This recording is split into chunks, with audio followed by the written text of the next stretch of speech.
자, 우리 여기 1페이지 잠깐 보시면요. 바벨론 포로 이전에 유다의 역사를 담고 있는 거예요. 그런데 이것을 역대 상하를 쓰게 된 시점은 포로 귀환 이후에 100년이 지난 시점에서 이스라엘 백성들에게 이 메시지를 담아내고 있는 거죠. 그러니까 유다의 역사를 담아내면서 우리의 정체성, 그리고 우리가 왜 돌아왔고 우리가 앞으로 어떻게 살아야 하는지, 이 부분에 대한 이야기를 역대 상하에서 계속 하고 있어서, 지난주에 제가 말씀드린 것처럼 열왕기 상하는 왜 실패했는가에 대한 이유를 밝혀준다고 한다면, 역대 상하는 어떻게 살아갈 것인가, 포로 귀환 이후에 우리는 역사를 통해서 왜 실패했는지를 배웠고, 그리고 앞으로 어떻게 살아갈 것인가, 이거를 이야기하고 있는데, 이때 이제 제일 중요한 것 중에 하나가 이제 무너졌던 성벽을 건축하는, 그러니까 수룹바벨 성전이라고 해요. 이제 그 성전을 건축하는 장면에 우리가 잘 알고 있는 학개나 스가랴 같은 선지자, 그리고 느헤미야도 이 시대에 활동했던 정치 지도자였죠. 그 느헤미야는 성전이 아니라 성벽을 재건했던 사람이고, 그래서 우리 학개 2장 6절과 7절을 같이 한번 좀 읽어볼까요? 시작. 만군의 여호와가 이같이 말하노라. 조금 있으면 내가 하늘과 땅과 바다와 육지를 중심시킬 것이요 또한 우리나라를 중심시킬 것이며 모든 나라를 고백하여 이르리니 내가 이 성전의 영광이 충만하게 하리라. 만군의 여호와의 말이라. 네, 그래가지고 와서 스룹바벨의 성전을 지었단 말이에요.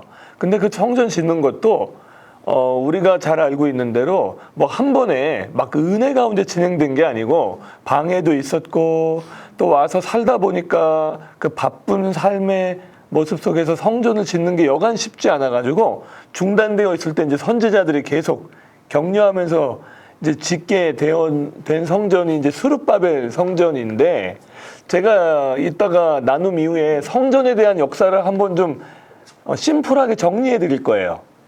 그래서 이제 이게 성전이구나 하는 것들을 좀 보실 수 있는데, 어쨌든 기대만큼은 못 미쳐가지고 솔로몬의 성전과는 비교도 안 될 만큼 초라하니까 좀 이렇게 유다 백성들 안에 좀 냉소도 생기고, 그리고 여전히 페르시아의 통치는, 그러니까 주권이 회복이 안 된 거죠. 계속 이제 진행되니까 우리는 과연 독립을 하게 되는가 이러면서 사실 메시아를 기다리게 된 거죠. 그러니까 바벨론 포로 이후에는 한 번도 주권을 회복한 적이 없어요. 계속 다른 나라의 통치에 바뀌어가면서 통치를 받았고, 예수님이 오실 때는 로마죠.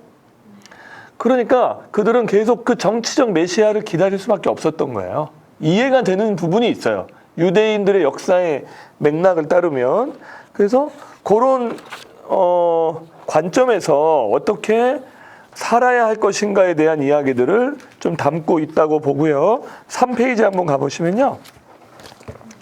그 역대 상하는 3부 구조로 돼 있다 그랬어요. 첫 번째 구조는 족보예요. 족보 스킵하셨나요? 읽으셨어요? 자, 족보의 처음이 유다와 베냐민 지파로 이렇게, 그러니까 남유다의 정통성을 확보하기 위한 족보니까, 북이스라엘보다는 남유다가 더 전통 다윗의 왕조니까, 그래서 유다와 베냐민 지파를 샌드위치 구조로 싸서 족보를 진행을 하고 있었던 거고요. 그리고 족보의 끝에 에스라 느헤미야의 포로 귀환 명단이 나오는 거는 창조로 시작해서 성전을 재건한 사람들로 끝이 나죠. 그러니까 바벨론에서 모두가 돌아왔을까요? 아니면 일부만 돌아왔을까요? 일부만 돌아온 겁니다. 무엇 때문에? 신앙적 이유 때문에. 어떻게 보면 이제 호주에서 돌아온 것과 비슷한 거예요. 다 이제 살만한데, 이제 페르시아의 고레스가 돌아가라고 얘기하는데 선택하는 거였거든요, 그거는. 그냥 막 강제로 귀환 명령을 내린 게 아니었어요. 그런데 많은 혜택을 주면서 돌아가라고 얘기하고 성전도 지어줄 거라고 고레스가 얘기는 했어요. 그렇지만 이미 정착이 돼 있는데 다시 돌아간다는 것도 또 결심이 필요한 거겠죠? 그래서 그 사람들을 굉장히 귀하게 보고 있는 거예요. 딱 하나의 이유 때문이었으니까, 신앙적 이유. 자, 두 번째는 통일왕국 시대의 다윗과 솔로몬의 통치가 계속 나옵니다. 왜요? 다윗의 자손을 통해서 예수 그리스도가 오시기 때문에 사울의 왕조보다는 다윗의 왕조가 하나님이 인정하시고 하나님이 구원의 역사를 진행하는 왕조였기 때문에 자, 그래서 솔로몬의 통치까지 계속 이어지는데요. 여기서 우리가 역대기서의 핵심 메시지를 한번 좀 볼까요? 7장 14절.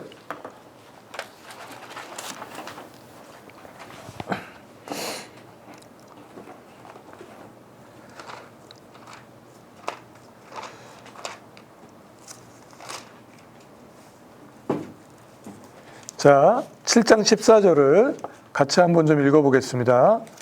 시작. 내 이름으로 일컫는 내 백성이 역대하네요. 예, 역대하. 죄송해요.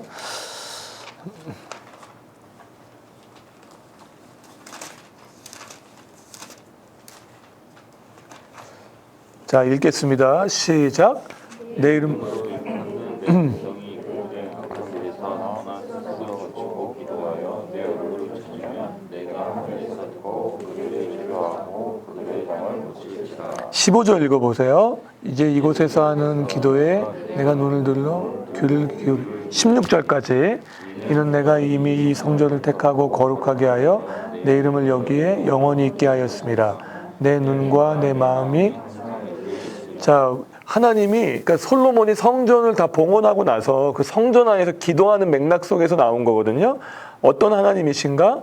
악한 길에서 내 백성이 떠나고 낮추어 기도하고 얼굴을 찾는다는 건 인격적 표현이에요.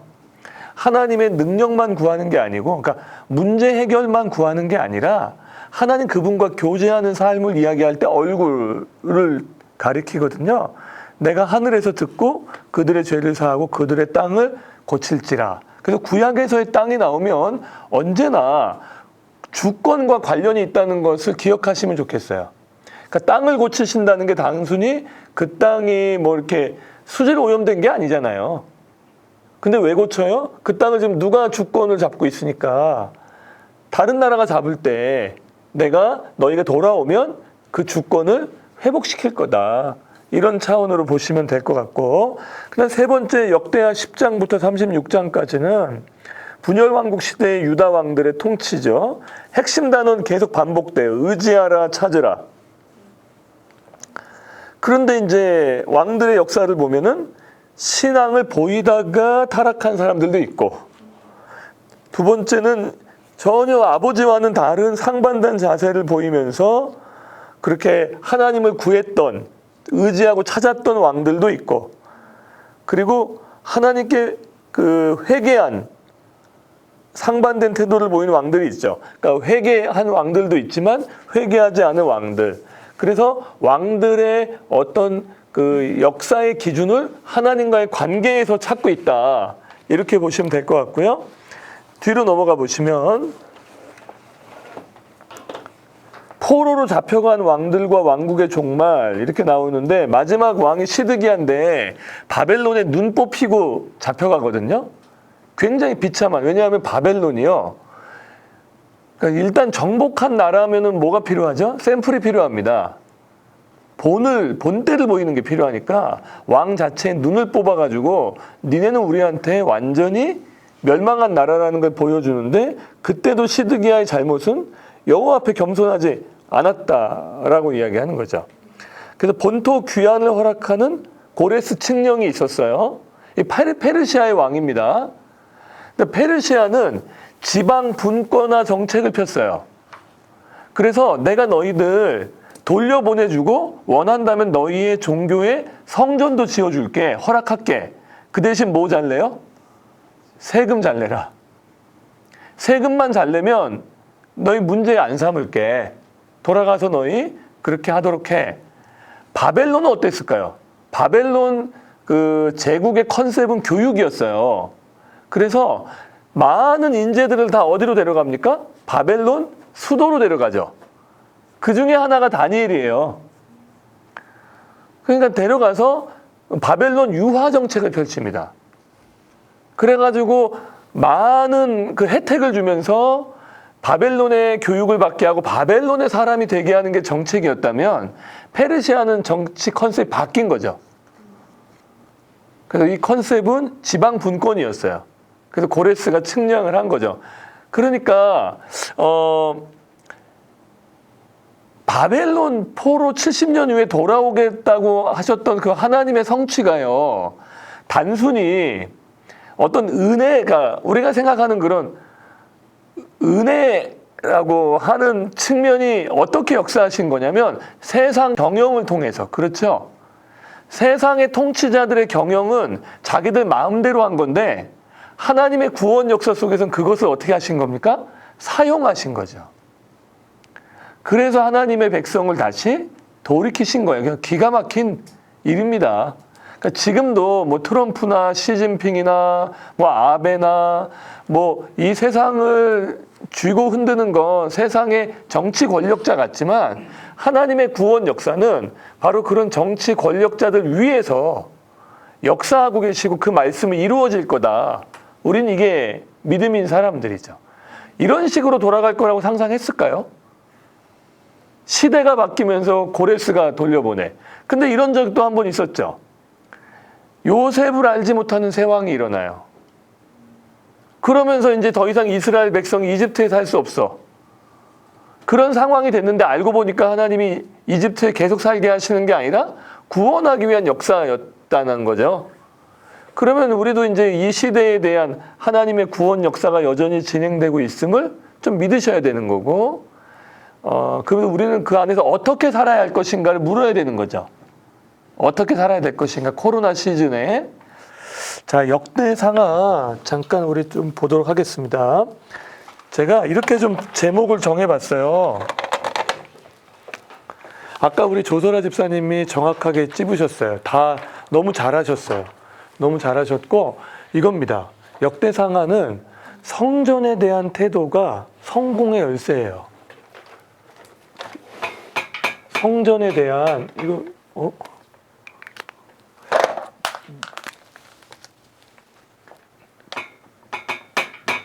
성전에 대한 태도가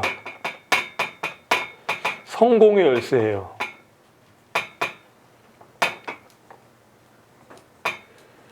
근데 제가 이제 성공이라는 말을 쓰면 이거를 자본주의식 방식으로만 받아들이면 돈 많이 버는 거나 이렇게 뭐라고 할까, 승진하는 거, 이런 차원으로만 생각할 텐데 그런 차원의 일이 없는 건 아니에요. 그런데 전인적인 복이라고 생각하시면 돼요. 그 사무엘상 하 7장에 보면 하나님이 다윗을 평안하게 하셨다 그러거든요. 요게 정치적 평안입니다. 그냥 영적 평안만은 아니에요. 다윗이 다스리는 나라가 정치적으로 평안해졌다. 그러니까 여기 있는 이 성공이라는 말에 대한 너무 알러지를 가지실 필요는 없고요. 전인적으로 하나님이 성전에 대한 태도를 보시고 내 인생 가운데 복을 주시는구나. 근데 이게 구약 성경에서 이스라엘 백성한테는 정말 경제적인, 정치적 안정, 경제적 안정이었어요. 구약 시대 때는요. 근데 신약 시대에 와서 약간 그 개념이 좀 달라지긴 하죠. 그래서 예수 믿고 고난받고 있는데도 심령의 가난함도 복이라고 얘기하시면서 복이 좀 확장되는 면은 있어요. 확장된 거지 구약에 있는 복은 이제 복이 아니라고 말하는 건 아니라는 거예요. 제 말은. 무슨 얘기인지 이해하시죠? 그래서 이게 성공에 대한 열쇠여서, 자, 결국은 앞으로 너희 어떻게 살래? 라고 했을 때 성전에 대한 바른 태도를 가져. 이 얘기입니다. 자, 이스라엘이 번성했을 때와 쇠퇴했을 때의 차이는요, 성전에 대한 태도의 차이였어요.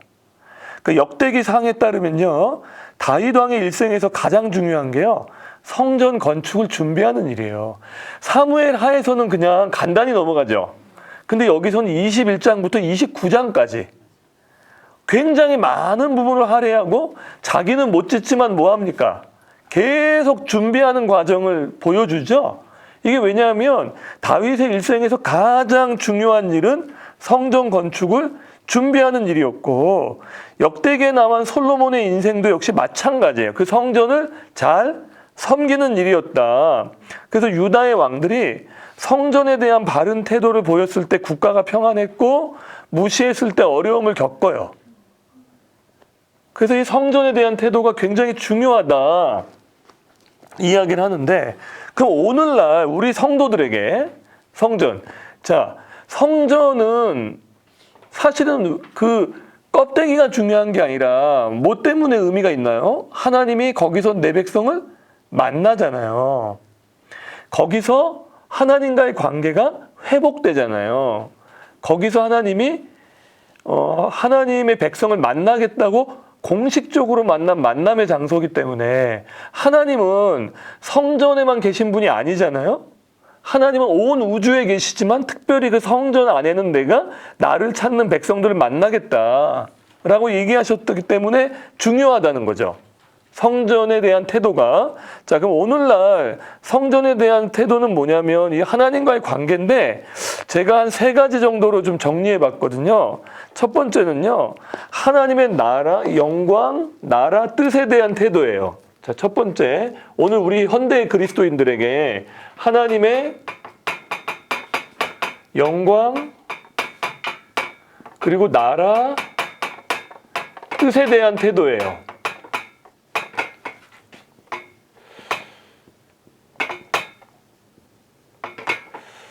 자, 감자교회를 통해서 하나님이 영광을 받으셔야 돼요.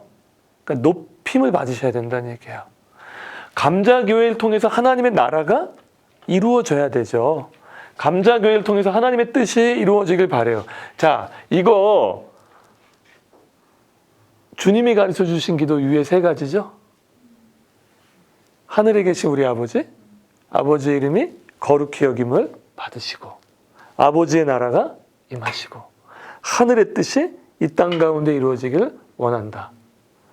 그래서 그냥 병원 경영하시고 그냥 오토바이 그리고 그냥 회사 직장 다니시는 게 아니고요. 바로 그렇게 사는 그리스도인의 삶에 이 부분에 대한 기도가 꼭 있으셔야 된다라고 제가 말씀드리고 싶어요. 자, 2번째는 복음에 대한 태도예요. 이 복음에 대한 태도인데, 복음에 대한 태도는 이 속죄에 대한 바른 속죄와 그리고 십자가, 부활입니다. 자, 복음은요, 속죄라는 것을 이해하지 못하시면 복음일 수가 없어요. 왜냐하면 회개하지 않는 자에게 복음은 복음일 수가 없기 때문에 이 속죄가 뭡니까? 예수 그리스도께서 내가 죽어야 할 자리에 내 죄를 짊어지시고 내 대신 값을 지불해 주셨다. 원래 우리는 전쟁포로와 같이 죄의 노예였는데 거기서부터 우리를 다시 하나님의 자녀로 사시기 위해서 당신이 직접 값을 지불해 주셨다. 이게 속죄죠. 그리고 그 속죄가 십자가와 부활로 완성되죠. 이렇게. 그 복음에 대한 바른 이해. 3번째가요. 자, 예배. 이거는 그냥 하나로 묶어볼게요. 예배. 그리고 내가 속한 교회입니다. 내가 속한 교회. 그리고 가정, 일터에 대한 태도. 뭐 이런 거예요. 자. 그래서 여러분 내 몸과 내 시간과 내가 하나님 내게 주신 이 물질이 들어가고 있는 그 교회 있죠. 그 교회는 성전은 아닙니다. 그러니까 지금 이 예배 장소가 성전은 아니지만 내가 속한 교회 공동체에 대한 태도가 바른 사람에게 하나님이 은혜를 주셔요. 제가 이게 냉소적이고 이게 뭐라고 할까? 이게 잘못되어 있는 사람에게 하나님의 그 신앙생활을 풍성히 하는 거 저는 못 봤어요. 전 본 적 없어, 그거를. 근데 그분이 돈이 많으실 수도 있어요. 그런데 제가 아까 말한 것처럼 돈이 많아도 만약에 아내하고 이혼 직전에 있는 게 복입니까? 그게 그래도 돈만 많다고 우리가 그분을 부러워해야 될 일인가요? 아니잖아요, 그거는. 그분이 사회적 지위가 되게 좋은데 그분 때문에 교회가 힘들어. 겉으로 볼 때는 야, 니네 교회 그분 다녀서 좋겠다고 얘기하는데 정작 그 교회 안에 있는 사람은 그분 때문에 힘들다면 그게 복입니까? 그래서 이 부분에 대한 굉장히 중요한 이해가 우리에게 있어야 된다는 거예요. 근데 가정도 마찬가지고 일터도 마찬가지고. 그래서 이게 오늘 이 태도가 하나님이 우리에게 주시는 성전의 좀 확장적 적용이라고 좀 볼 수 있겠다라는 생각이 좀 들어요. 그러면 제가 성전에 대한 이야기를 좀 하겠습니다. 자, 원래 성경은 이렇게 많이 전통적으로 이해했습니다. 창조, 타락, 구속, 완성. 그렇죠. 성경이요. 하나님이 창조하셨는데 타락했고, 그리고 예수님이 우리 구속해서 우리는 완성될 거다. 이렇게 크게 4가지의 기둥으로 하는데 지금은 제가 성전에 대한 이야기를 한번 해볼게요. 자, 처음에 하나님이 이 우주성전이라고 해요. 우주성전. 이게 뭐냐면 에덴 동산이라고 일단은 상징합니다. 에덴 동산이 왜 성전이죠? 하나님과 하나님이 창조하신 피조물과의 관계가 하나님이 에덴 동산 가운데 함께 계셨고 하나님의 백성은 어땠어요? 그 하나님과 교제하며 사는데 너무 기쁘고 평안했단 말이에요. 에덴 동산에 주시는 복이 얼마나 컸습니까? 에덴 동산 안에서 내가 먹고 누리고 하는 것들이 굉장히 풍성했거든요. 그래서 성전의 시작은 이 우주 성전이라고 하지만 제가 상징적으로 에덴. 자, 2번째. 모세의 성막이죠. 모세의 성막. 여기 회막이라고도 하는데 그렇죠? 자, 이건 언제 주셨습니까? 출애굽기에서 주셨잖아요. 광야에서. 그래서 광야에서 하나님이 이제 하나님의 백성과 공식적으로 만나겠다. 내가 너희 가운데 함께 있음을 보여주겠다고 한 게 이 회막이잖아요. 그래서 모세를 통해서 가르쳐 주셨고 그것을 지었을 때 하나님의 영광이 임해서 구름이 덮고 낮에는 구름 기둥, 밤에는 불 기둥으로 인도하셨잖아요. 그죠? 그래서 요 모세의 성막. 그런데 여기 이제 가나안 땅에 들어와 가지고 자, 가나안 땅에 들어와서 이 성막이 이동식 텐트잖아요. 텐트예요, 결국은. 근데 요게 실로라는 데에 정착을 해요. 실로에 정착되면서 이제 이 회막 시대가 거의 끝나는 거죠. 그 3번째, 그럼 뭡니까? 솔로몬의 성전이죠. 솔로몬의 성전.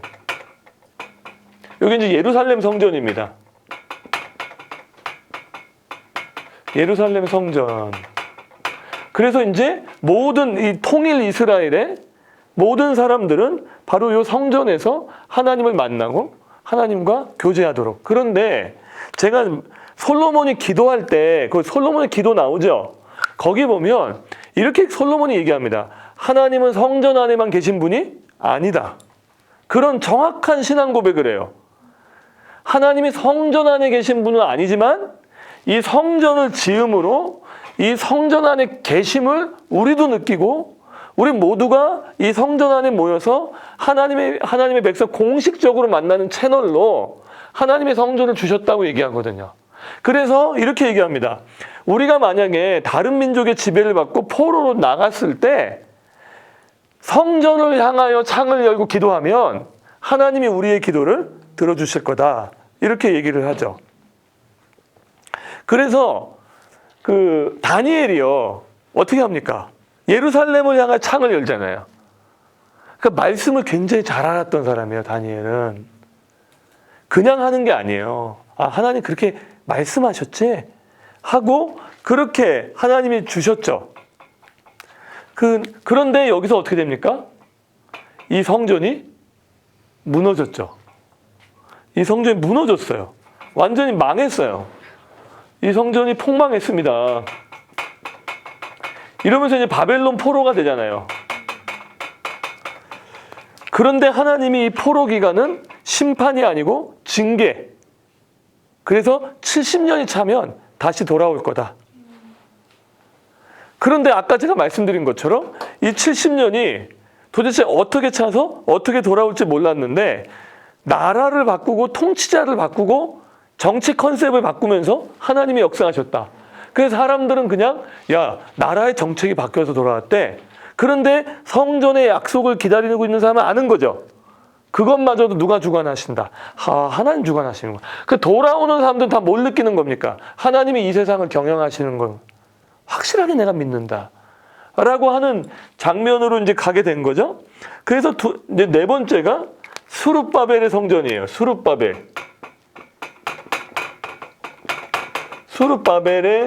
성전. 이 수룹바벨은 정치 지도자예요. 근데 수룹바벨이 성전을 짓는데 이 성전을 이제 포로 귀환 이후에 지은 겁니다. 그런데 여기서 이제 패닉이 왔어요. 제가 조금 이따 말씀드릴 텐데, 아니, 지어놓고 보니까 어때요? 솔로몬의 성전에 비하면 이건 그냥 구려. 이건 여기 들어가서 예배해봐야 뭐 하나님 느낄 수가 없을 것 같아. 근데 그런 이야기 했는데, 이 다음에 헤롯 성전이 나와요. 헤롯 성전. 헤롯은 굉장히 정치적인 인물인데, 로마에서 리더십을 주고 그 유대 지역을 통치하도록 한 사람이거든요. 근데 이 헤롯이 유대인들이 보니까 성전에 대한 애착이 너무 세. 그런데 이 수룹바벨 성전 갖고는 성에 안 찬다는 걸 알고 내가 더 좋은 거 지어줄게. 그러니까 유대인들의 환심을 사기 위해서 이 헤롯 성전을 짓는 겁니다. 이 헤롯 성전을 짓는데 이때가 이제 이 수룹바벨 성전 없애고 요거를 짓는 데가 언제냐면 BC 20년. 그래서 64년에 이제 완공이 될 만큼 컸어요, 이것도. 그런데 요 헤롯 성전이 누구에 의해서 망하냐? AD 70년에 로마의 장군 티투스라는 장군에 의해서 이 헤롯 성전도 무너져요. 그래서 이제 여기서 이제 건물로서의 성전은 여기에 역사가 끝난 겁니다. 근데 요거를 예수님이 예언했죠. 마태복음에 보면 종말에 대해서 이야기하면서 내가 이 성전이 멸망할 거다. 돌 위에 돌 하나 남기지 않고 이 성전이 허물어질 거고 내가 사흘 만에 지을 거다라고 얘기하셨거든요. 요건 한번 찾아봐야 돼요. 요한복음 2장 한번 볼게요. 요한복음 2장.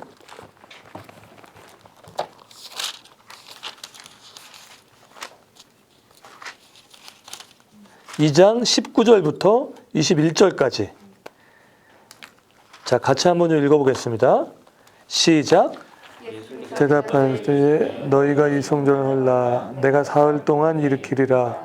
유대인들이 이르되 이 성전 46년 동안의 지역권을 내가 3일 동안에 일으키겠느냐 하더라.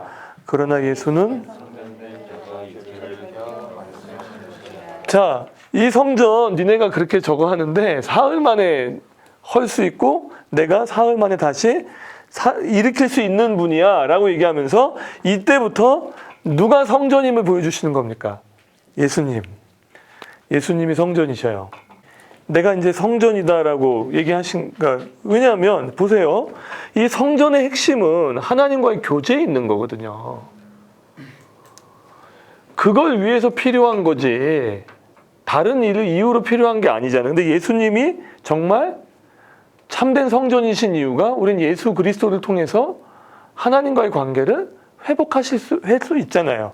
그래서 예수 믿는 사람이 고린도전서에 볼게요. 3장 16절로 한번 가볼게요. 우리 배웠으니까. 고린도전서 3장 16절 17절까지. 이거 우리 암송했던 건데 그냥 암송해볼까요? 자, 한번 읽어볼게요. 시작. 너희는 너희가 하나님의 성전인 것과 너희 안에 계시는 것을 알지 못하느냐. 누구든지 하나님의 성전을 더럽히면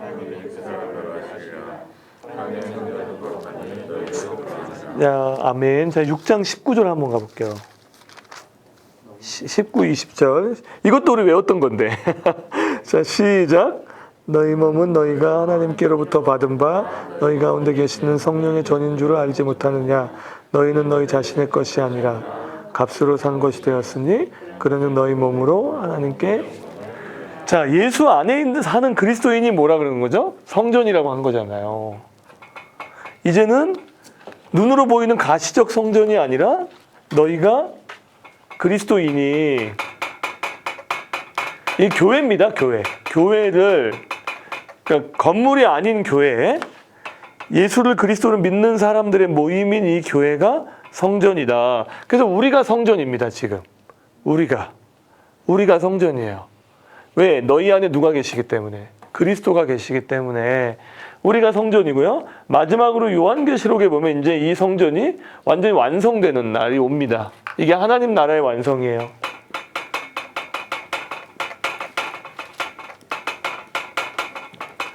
그 사실은 하나님의 나라는 장소보다는요, 하나님이 우리를 통치하시고 우리는 그분의 통치 아래 순종하고 사는 그 모임, 그곳, 거기가 하나님 나라죠. 거기가. 그래서 뭐 예전에 우리가 뭐 부흥 강사분한테 들었듯이 무슨 아파트가 있고, 이거는 그러니까 제가 볼 때는 어떤 가시적으로 우리가 좀 알아들을 수 있게끔 설명해 주신 거고요. 그게 본질은 아닌 것 같고요. 바로 이겁니다. 하나님이 우리 안에 계시고 내가 하나님 안에 계신. 다시 이 에덴 처음에 우리를 창조하셨을 때 이것을 회복하는 이겁니다. 그래서 여기까지 계속 유대인들은 여기까지 이 성전을 자꾸 이렇게 건축화해가지고 자기들만의 종교로 가져오려고 하는데, 하나님의 계획은 그게 아니죠. 제사장 나라와 거룩한 나라. 그래서 이게 우주적으로 전 세계적으로 하나님의 성전이 될 수 있도록 우리를 인도해 주셨다. 이게 이제 성전에 대한 역사인데, 학개서 한번 펴볼게요. 학개서 2장 1절부터 9절인데요. 자, 한 절씩 우리 홍종구 성도님부터 최한숙 집사님 쪽으로 가면서 한번 읽어보겠습니다. 2장 시작. 일곱째 달 곧 그 달 20일에 여호와의 말씀이 선지자 학개에게 임하니라. 이르시되 너는 스알디엘의 아들 유다 총독 스룹바벨과 여호사닥의 아들 대제사장 여호수아와 남은 백성에게 말하 이르라. 너희 가운데 남아있는 사람에서 이 성전의 이전 영광을 보아가 되냐. 이제 이것이 너희에게 어떻게 보이느냐. 이것이 너희 눈에 부족하다. 자, 여기까지가 무슨 내용이냐면요. 여기 보세요. 다시 돌아와서 성전을 건축했단 말이에요.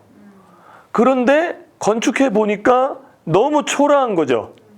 너무 초라해. 왜 초라했냐면요. 이것 때문이에요. 일단은 규모 자체가 상대가 안 돼요. 그리고 언약궤도 없어요. 그리고 제사장의 우림과 둠밈도 없어요. 그리고 그 하나님의 성전을 막 뒤덮었던 구름도 없어. 그러니까 가시적으로 연출하는 게 다 없어졌어요. 그러니까 지어놨다고 했는데 언약궤도 없죠. 그리고 성전을 지피는 거룩한 불도 없죠. 그러니까 과거에 솔로몬의 성전을 봤던 사람들은 지금 이 성전이 한없이 초라한 거죠. 그러니까 과거의 영광에 비하면. 우리 이런 사람들 많아요. 왕년애라고 얘기하는 사람 되게 많아. 왕년에 내가 어땠는데. 왕년에. 우리 요새는 그렇게 얘기하대요. 라떼는 말이야. 뭐 그렇게 얘기하잖아요. 왕년에. 그런데 하나님이 이렇게 얘기하는 겁니다. 4절. 그 다음 분 읽어보세요. 시작. 그러나 여호와가 이르노라. 찢을뻔하라. 스스로 굳세게 할지어다. 여호사닥의 아들 제사장 여호수아야. 스스로 굳세게 할지어다. 여호와의 말이니라. 이 땅 모든 백성아 스스로 굳세게 하여 일할지어다. 내가 너희와 함께하노라. 계속 격려하고 있죠. 스스로 굳세게 해라. 스스로 격려하고 용기를 가지라고 얘기하면서, 자, 5절 같이 한번 읽어볼게요. 시작. 내가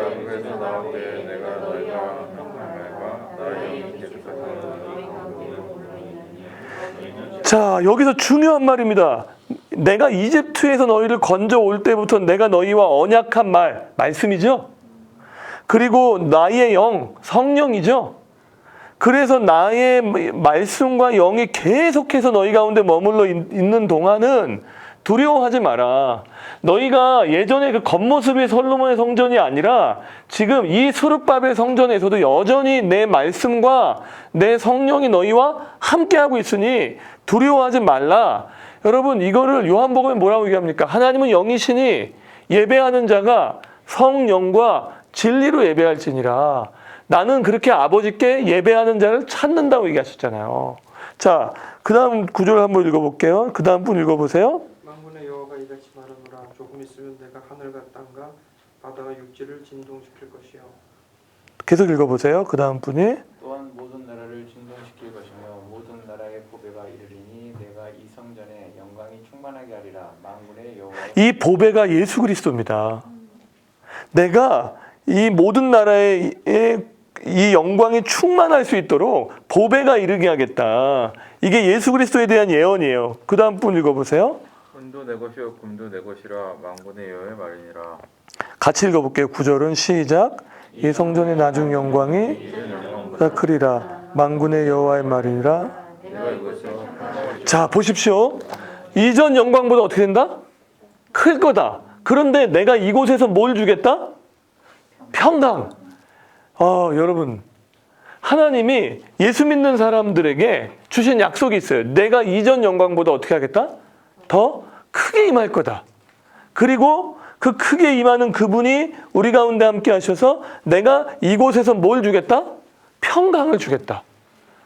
다윗에게 주셨던 그 정치적 평안, 다윗에게 주셨던 그 평강을 내가 너희에게도 주겠다고 약속하신 게 성전의 본질이니까 너희 스룹바벨 그 성전 갖고 자꾸 에이 솔로몬의 성전보다 이렇게 작아 이렇게 하지 말란 얘기예요. 그렇게 하지 마라. 제가 이 말씀을 그대로 깨달았을 때 어떤 목회자로서의 제가 제 수준이 몇 단계 올라가는 수준이었어요. 지금 제 목회가 한없이 자랑스럽고 한없이 감사하며 담대한 이유는 바로 이 말씀 때문이에요. 어느 곳에 있든지 나의 말과 영이 내가 너와 함께 머물러 있겠고 이전 영광보다 더 크게 할 거고 우리 교회에 오시는 분들마다 내가 이곳에서 뭘 줘요? 평강을 주겠다. 그러면 교회의 영광은 딱 두 가지예요. 하나님의 임재와 예수님의 복음입니다. 하나님이 우리 가운데 임재하셔야 돼요. 그러면 우리는 어떤 선택을 해야 돼요? 어떻게 하면 하나님이 우리 가운데 더 임재하실 수 있도록 하는 예배를 드릴 수 있을까? 그래서 스룹바벨 성전을 이제 포로에서 돌아왔는데 이거밖에 못 지어 하는 사람들의 인식을 어떻게 하는 겁니까? 넓혀주는 거죠. 구약의 맥돌기를 통해서 여러분의 인식이 넓어지시는 것처럼 그렇게 넓어지시는 거죠. 자, 이렇게 되면은 다음 주에 포로 귀환 때 어떻게 그들이 성벽을 재건하면서 신앙을 회복하는가를 좀 볼 수 있는데, 여러분 그렇다고 우리에게 이렇게 눈에 보이는 어떤 이 절대 공간이 필요 없다는 얘기가 절대 아니에요. 필요하지만 진짜 핵심은 이거다. 그래서 여러분이 성전이시다. 이 얘기를 좀 하고요. 마지막으로요. 야베스라는 사람 하나 살펴보고 마칠게요. 이거는 보너스입니다. 그냥. 야베스 역대상 4장 9절부터 10절. 여러분이 이 기도를 하셨으면 좋겠어요. 저는. 4장 9절부터 10절. 자, 유다 지파의 족보를 이야기하다가 다른 사람은 이름만 얘기하다가 갑자기 야베스는 좀 사연을 이야기합니다. 그죠? 자, 4장 9절부터 10절 한번 다 같이 한번 좀 읽어주실래요? 시작. 야베스는 그의 형제보다 일등한 자라 그의 모든 이름은 야베스라 하니 이는 내가 스스로이 낳았다 하니더라. 야베스가 이스라엘 하나님께 아뢰어 이르되 주께서 내게 복을 주시려거든 나의 지역을 넓히시고 주의 손으로 나를 돕사 나로 인하여서나 우리에게 근심이 없게 하옵소서 하였더니 하나님이 그가 하셨더라. 자, 원래 그 야베스라는 사람의 이름은 고통이란 뜻이에요. 그런데 이름같이 살지 않았고요. 오히려 그 고통이라고 지어진 이름으로 봐서는 엄마가 낳을 때부터 시대도 어둡고 뭐 모세를 낳았을 때의 육아 살인하는 그런 배경 같은 느낌이 있지 않았나. 그리고 포로 끌려갔고 그냥 고통스러운데 삶은 어땠어요? 그의 모든 형제보다 뭐 했다고요? 귀중한 자였다는 거죠. 내가 수고로이 낳았지만 너의 인생은 굉장히 귀중한 자였어 라고 하면서 반전의 인생이 되는데 야베스의 기도가 이 네 가지가 나오잖아요. 이 네 가지를 꼭 기억하시고 기도하시면 좋겠어요. 첫 번째가요, 이거죠. 하나님이 복을 주신다는 거죠. 하나님이 복을 주셔. 그래서 그 복의 주어가 하나님이시기 때문에 하나님께 복을 구하는 건데요. 제가 마지막 시간쯤에 복에 대해서 한번 좀 다루어 드릴 필요가 있다고 좀 느껴지는데, 어쨌든 이 히브리어의 복이라는 뜻은요, 무릎을 꿇다라는 뜻이 같이 있어요. 그러니까 내가 복을 구하는데 하나님 앞에 무릎 꿇은 상태로 그분의 처분을 맡기면서 구하는 복인 거죠. 그래서 하나님이 복의 근원이시다라는 뜻이에요. 그래서 하나님이 평강 주시기를, 하나님이 내 인생 가운데 복으로 역사하시기를, 그리고 하나님 그분 자체가 내게 복이기를 구하는 거죠. 하나님께 복을 구해요. 저는 그래서 우리 감자 가족들 위해 기도할 때 혹시 점심에 드시는 그 추어탕 한 그릇에도 행복하시기를 기도해요. 그 복이잖아요. 그죠? 꼭 맛있는 건 꼭 소갈비만 먹어야 되는 건 아니잖아요. 근데 그런 날도 오면은 좋겠다 이런 마음으로 기도하지만 우리의 전인적인 삶에 하나님이 주시는 복으로 가득할 수 있게 기도해야죠. 해야 돼요. 그죠? 복을 구하고 두 번째가 이런 기도를 하죠. 나의 지역을 넓혀달라는 말은 이게 무슨 뜻이냐면요, 나의 지경을 넓혀달라는 건데요, 이런 얘기입니다. 선한 영향력을 가지고 살게 해달라는 거예요. 이스라엘은 땅이 하나님이 결정권자고 경작권만 갖고 있잖아요. 그래서 땅을 함부로 넓힐 수 없어요. 그래서 이거를 어떤 분들은 잘못 적용해서 나에게 땅을 넓혀달라고 하는데 그게 아니고 내 선한 영향력이 가지고 살게 해달라는 거예요. 그래서 나의 삶을 하나님의 주권이 통치하시고 선한 영향력을 갖고 살게 해달라는 말이고요. 자, 세 번째는요, 주의 손으로 나를 도와주셔야 돼요. 주의 손이. 그러니까 주님의 그 섬세하신 손길이 나를 좀 도와주셔야 된다는 말인데, 여러분 주의 손을 인정한다는 말은요, 주권 앞에 순복하는 삶을 말해요. 그래서 순복을 말하지 않고 축복을 말하면 그게 기복적인 겁니다. 근데 순복하면서 하나님 앞에 축복을 말한다면 그거는 기복주의가 아니고요, 하나님이 복의 근원이시라는 고백이죠. 그래서 주의 손이 나를 좀 도와주셔야 돼요. 그죠? 사실 지혜가 필요할 때가 얼마나 많나요? 저도 마찬가지예요. 제가 뭐 개척을 3번 했다고 해도요, 3번 할 때마다 다 다르고요, 코로나 시대는 도대체 어떻게 목회해야 될지 모르겠어요, 제가. 그래서 이렇게 기도하는 거예요. 주의 손이 저를, 감자교회를 도와달라고 기도하고요. 네 번째는요, 이렇게 기도하죠. 환난을 벗어나 내게 근심이 없게 해달라고 하잖아요. 이건 악에서 떠나게 해달라는 거예요. 여기에 환난은 무슨 뜻이냐면요, 악함으로 번역할 수 있어요. 그러니까 그냥 다가오는 고난이 아니고 나로 이제 죄 짓지 않고 살게 해달라, 악함에서부터 벗어나게 해달라는 거예요. 왜냐하면은 이 악함이 있으면 그 결과 근심이 많아지니까. 여러분 죄가 많으면 무거워져요, 사람이. 그리고 근심이 많아집니다. 근심 많아져요. 이게 다 죄였나요? 뭐가요? 그래요? 어떤 걸로? 그거는 방치로 밝혀졌습니다. 방치. 자, 그래서 이게 그래서 무거워져요, 사람이. 근데 요 4가지. 그래서 첫 번째, 하나님이 복을 주신다. 그래서 하나님께 복을 구하셔도 좋다. 내 아버지니까. 아버지, 저 전인적인 복, 이곳에서 평강 주시겠다고 하신 그 약속 이루어지게 해주세요 라고 기도하고, 두 번째, 선한 영향력을 좀 갖고 살게.